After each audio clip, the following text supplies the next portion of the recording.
Assalamualaikum warahmatullahi wabarakatuh. Saya Amira Yani. Nama saya Rike Muryadi. Nama saya Mutiara Nurhasana. Di sini saya akan menjelaskan mengenai definisi abortus. Abortus merupakan pengeluaran hasil konsepsi sebelum janin dapat hidup di luar kandungan. Abortus terjadi pada usia kehamilan kurang dari 20 minggu atau berat janin kurang dari 500 gram. Secara umum, abortus terdiri atas abortus spontan dan abortus provokatus. Abortus spontan yaitu abortus yang terjadi secara alami tanpa intervensi luar atau buatan untuk mengakhiri kehamilan. Abortus ini disebut dengan keguguran. Sedangkan abortus provokatus yaitu abortus yang terjadi akibat intervensi tertentu dengan tujuan untuk mengakhiri proses kehamilan. Abortus ini disebut dengan pengguguran. Ada dua macam abortus provokatus. Yang pertama adalah abortus provokatus medicinalis, yaitu abortus yang dilakukan dengan indikasi medis. Yang kedua adalah abortus provokatus criminalis, yaitu abortus yang sengaja dilakukan tanpa indikasi medis.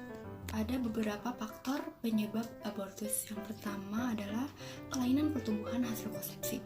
Penyebabnya karena kelainan pada kromosom atau gen, tempat sekitar implantasi kurang sempurna, dan adanya pengaruh zat-zat berbahaya bagi janin, misalnya obat-obatan. Yang kedua, kelainan pada plasenta.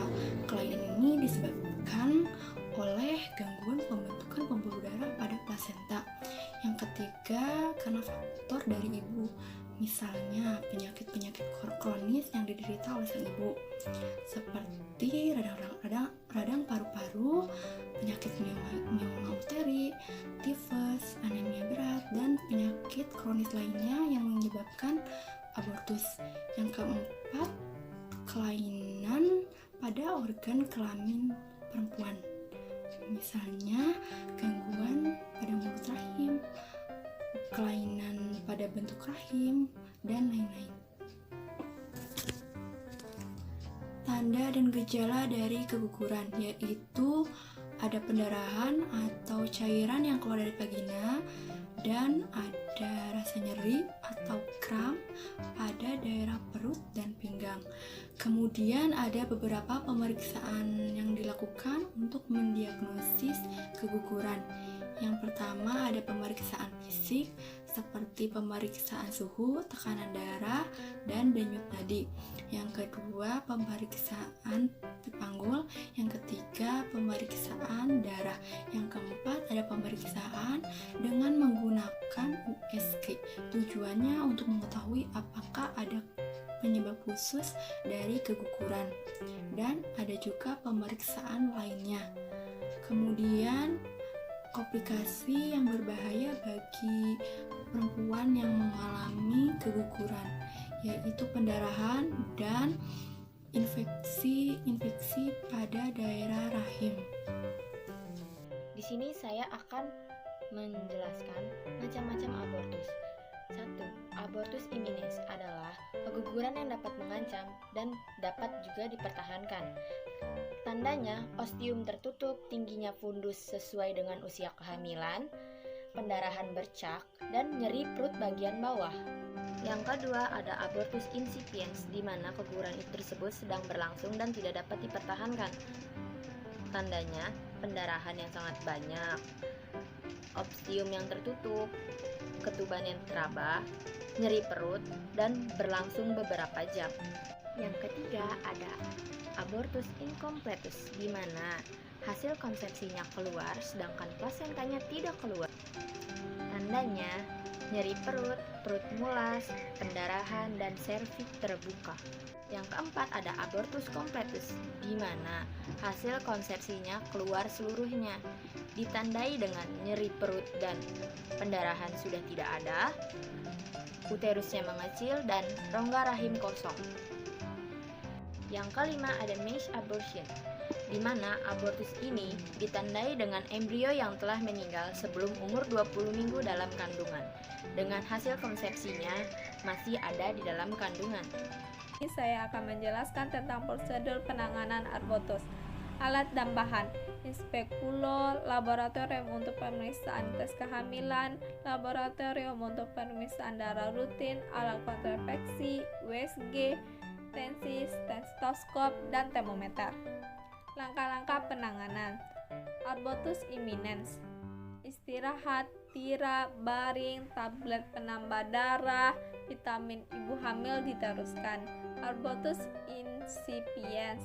Observasi tanda vital. Bila kondisi stabil, rujuk ke fasilitas pelayanan kesehatan yang lebih lengkap untuk rencana pengeluaran hasil konsepsi. Pengeluaran hasil konsepsi dapat dilaksanakan dengan kuret, vakum, dengan cunam abortus, disusul dengan kerokan. Abortus incomplete. Observasi tanda vital seperti tensi, nadi, suhu, respirasi. Evaluasi tanda-tanda shock. Bila terjadi shock karena pendarahan, pasang 4 line. Apa perlu 2 jalur. Segera diberikan infus cairan nasi fisiologis atau cairan ringan laknat disusul dengan darah. Setelah shock teratasi, rujuk ke fasilitas selanjutnya untuk dilakukan kerokan D atau C. Pasca tindakan berikan egrometrin IM. Abortus komplit. Tidak memerlukan pengobatan khusus. Hanya apabila menderita anemia perlu diberikan sulfas perosus dan dilanjutkan supaya makanannya mengandung banyak protein, vitamin, mineral. Miset aborteum. Bila feminogen normal, segera keluarkan jaringan konsepsi dengan cunam ovum, lalu dengan kuret tajam. Bila kadar feminogen rendah, berikan feminogen kering atau segar sesaat sebelum atau ketika mengeluarkan konsepsi. Bila kehamilan kurang 12 minggu, lakukan pembukaan serviks dengan ganggang luminaria selama 12 jam.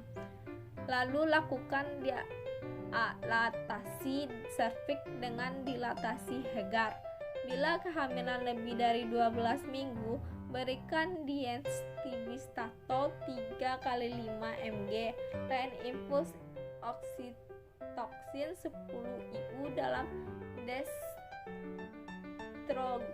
5% sebanyak 500 ml mulai 20 tetes per menit. Naikkan dosis sampai kontraksi uterus.